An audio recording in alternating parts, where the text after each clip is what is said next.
Hello there, Stephen Baker here, and we're really starting another week's little Bible teaching session about the book of Titus. And we've been looking through chapter 1 to see why the Apostle Paul left Titus in the island of Crete and what he was seeking to do there. Now, it was a tough task that he was given. We've been thinking about some of that in relation to the type of people who had been left whom Titus had been left to deal with. They were people who were very difficult and awkward, and sometimes their characteristics are not ones that you and I would want to really think about. Now, we'll deal with that when we get to verse number 12 of the chapter, but today we're looking at verses 10 and 11 of Titus chapter 1. It says this: "For there are many unruly and vain talkers and deceivers, especially they of the circumcision, whose mouths must be stopped, who subvert whole houses, teaching things which they ought not, for filthy lucre's sake." We just left a section last week where we looked at what an overseer and an elder should be able to do, the qualifications and therefore their capability coming out of that.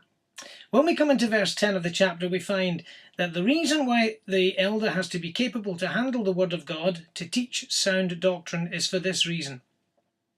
There are many people, says the apostle, who are unruly, vain talkers and deceivers. And he says, sadly, there's an especial preponderance of this type of person amongst those who are from a Jewish background. Now, that was a very sad thing that he had to say. Let us just think about those three categories that he talks about. He talks about people who are unruly. The idea being that these people are out of order. These people are really not prepared to submit to authority. They're rebellious. They're insubordinate. These are the type of people that Titus has got to equip elders and make sure that they're capable of dealing with. They're those who kick against authority. Therefore, it is essential that the elder is a competent and qualified Bible teacher to handle these issues. You'll notice the second thing that he says here is that the elder has to handle a person who is a vain talker. Now, there might be two things in the vain talkers and the deceivers. One might be just simply unwise. The vain talker might be just someone who's unwise, for the idea is that they're vain, they're empty, they're futile. They're almost like hot-headed, empty, hot air, empty words, people that are just, involved with things that are idle as opposed to blatantly evil or seeking to create evil and to deceive. So they mislead by what they say. But the other group is even more dangerous because they're those who are deceivers. The deceiver would be someone who intentionally would be trying to deceive. They might be self-deceived, but whatever they are, they're definitely deceiving others, whether intentionally or unintentionally. So they may be deceived and being deceived. So the elder has to be capable of handling that type of person, handling the word of God so that the word of God can handle that person. Now, sadly, Paul says they especially are those with Jewish connections. Those from a Jewish background especially seem to be in this group of people. When you come to verse number 11, the Apostle Paul makes a very blunt statement. He says, whose mouths must be stopped.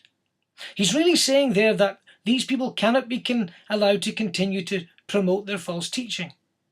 They cannot continue to propagate their false doctrine. Why? Because they subvert whole houses. That is, they destroy homes, they destroy families, they overthrow households, they upset them, they're creating disruption, they're misleading. This tells me something of the value that God puts on a family. It tells me something of the influence in family life and the influence that individuals have in homes. So the teaching was affecting families. Now, we don't know whether it was given in the family situation, in the home. We don't know whether it was given in the assembly, but it was affecting people as they went home. But we know this, the apostle says that they should close the mouths of these people because of the destructive force that is taking place amongst families, because they're teaching things which they ought not. They're teaching things that are wrong, things that are not biblical, things that are not given by the Spirit of God, things that are not good for the people of God. This teaches me a number of things about the responsibility of an elder. An elder should be aware of what is being taught amongst God's people. So he should be aware of it, conscious and aware. An elder is responsible for the input of teaching into the local church. So he's responsible for the teaching that takes place, and an elder should be aware of teaching that might take place out of the regular church gatherings. Now, you may debate all day as to whether you think any teaching should take place outside of regular church gatherings. It would be a difficult one to establish, but I know this, that the Apostle says in the book of the Acts that I taught you publicly and from house to house. Teaching will take place at home whether we like it or not, whether formally or informally, but the elder should be aware, number one, of what is being taught, number two, of he should be able to control the input of teaching in the local church, and number three, should be aware of teaching that might take place out with the church. Now, one of the sad features of these people is it says they teach things which they ought not for filthy lucre's sake. They were looking for advancement. They were looking for some commercial benefit for themselves. They were dealing shamefully and doing something that was dishonest and wrong. So that was the motive, we take it, behind their teaching. The motive was they were looking for benefit to themselves.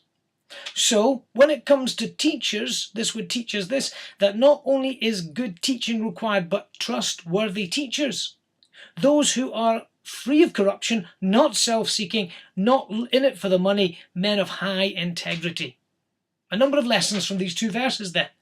We're learning from these verses that there are out there people who are rebellious, people who are empty, and people who are deceiving. Rebellious, vain, empty, futile people, and those who deceive others. We find that there are people who are affecting houses and families and households, and we find that they're teaching wrong things and they're doing it for wrong reasons. The elder has a big job in his hands. He's a responsibility to care for the church of God. He's a responsibility to provide for the people of God. He's a responsibility to feed them and ensure that the feeding they receive is for their benefit. I hope as we've looked at verses 10 and 11, that would be a benefit to us as we think about the work of an elder, as we think about the dangers out there, as we think of the provision that God has made to protect his people as well as to feed them. Trust God will bless his word to you this week. Thanks again for listening.